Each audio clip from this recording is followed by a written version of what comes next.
পৃথিবীতে এমন কোনো কাজ নাই যে কাজটা মানুষ পারে না, শুধু পারে না জীবন দিতে। এই ছোট ছোট জীবনগুলা আমরা অনেক যত্ন করে, আমরা অনেক শখ করে, আমরা অনেক কষ্ট করে, একটা মা কত কষ্ট করে 10 মাস 10 দিন গর্ভে ধারণ করে তারপর মা ডাক শোনে। আর এই মা ডাক শোনার জন্য কত দাম্পত্য জীবনে অনেক জীবন আছে নষ্ট হয়ে যায়, অসুখী থাকে, লক্ষ লক্ষ টাকা নষ্ট করে শুধু মা ডাক শোনার জন্য। কিন্তু আমরা দাম্পত্য জীবনে যদি সুখী না হই তাহলে সেই জীবনটায় আমরা নষ্ট করে ফেলি বা জীবন নিয়ে ফেলি। আমার এলাকার একদম কাছের একটা ভাই, তার আজকে ফ্যামিলিতে তার ওয়াইফ দুইটা সন্তান রেখে এই পৃথিবীর মায়া ত্যাগ করে চলে গিয়েছে। আমার কথাগুলো বলার কারণ হচ্ছে আমি সারাদিন আজকে এই কথাগুলো নিয়েই ভাবছি যে আসলে কেন এই কাজটা করাটা কি আসলে ঠিক হয়েছে। পৃথিবীতে যেই সন্তানের মা থাকে না তার কেউ থাকে না, বাবা শত থাকলেও মায়ের ছায়া মায়ের আদর কোনো সন্তান পায় না। যাই হোক, কথাগুলো আমি কষ্ট লাগছে এবং সেই কাছের মানুষটার সংসারের দুইটা বাচ্চা রেখে গেছে, সেই মেয়ে বাবু দুইটার কি হবে এই কথাগুলো ভেবেই আমি কথাগুলো বলে ফেলেছি।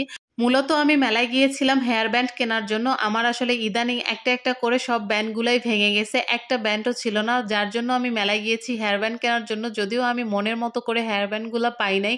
আগে অনেক সুন্দর সুন্দর মেলায় ব্যান্ড আসতো, এখন কেন জানি হাজারটা দোকান খুঁজেও আমি সুন্দর ব্যান্ড খুঁজে পেলাম না। আর বিশেষ করে আমি জানি না এই ব্যান্ড ভাঙার কাহিনীটা কি শুধু আমার সাথেই হয় নাকি তোমাদের সাথেও হয়, অবশ্যই কমেন্ট করে জানাবা। কিন্তু এইখানে অনেক সুন্দর সুন্দর মাটির জিনিস পাওয়া যায়, এগুলো কিন্তু সবই মাটির, আর তারা রং করে আর্ট করছে।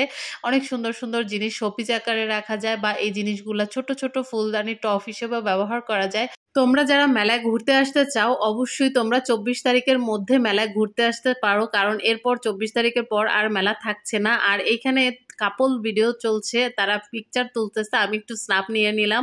এইখানে আমার ছাদিক বাবা সে একা একাই রাইড চড়তেছে, কারণ কোনো লোক ছিল না, যেহেতু আমরা প্রথম গিয়েছি আসলে ওই টাইমটায় কোনো ক্রাউড ছিল না।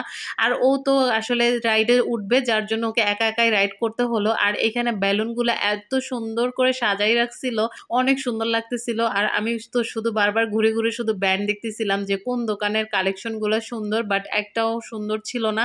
আমার আসলে মনের মতো একটাও হয় নাই। এখানে আমরা ঘুরে ঘুরে স্টল গুলো দেখতেছিলাম যে কোন দোকানের কালেকশন গুলো সুন্দর। তারপরে আমার চোখে পড়লো এই ঝিলিমিলি বেলুন গুলা। ঝিলিমিলি বেলুন দেখলে আমার এত ভাল লাগে যে আমি হাতে নিয়ে হয় পিকচার তুলবো না হলে ভিডিওস করে নিব। যদিও আমি এটা অলওয়েজ যে কোনো মেলায় বা যে কোনো জায়গায় এটা করে থাকি, জানি না তোমাদের ভালো লাগে কিনা, আমার কিন্তু খুব ভালো লাগে ঝিলিমিলি বেলুন। এখানে আমি ফুলগুলা দেখতেছিলাম আর বাচ্চাদের কাণ্ড দেখলে যা হয়, আরিয়ান আর সাদিক এটা নিয়ে খুব এনজয় করতেছিল। আর ওরা ফাঁকে ফাঁকে যে খাবারগুলা খাইছিল ওইগুলার স্ন্যাপ নিতে আমি ভুলে গেছি, যেহেতু আমি ভিডিওস করতেছিলাম, ভিডিওসের মাঝখানে এগুলো আমার মনেই ছিল না। তো অবশেষে আমরা ঝালমুড়ি খেয়ে তারপর বাসায় চলে আসছি। মেলাটা অনেক সুন্দর ছিল। বাই বাই, ভালো থাকবেন সবাই।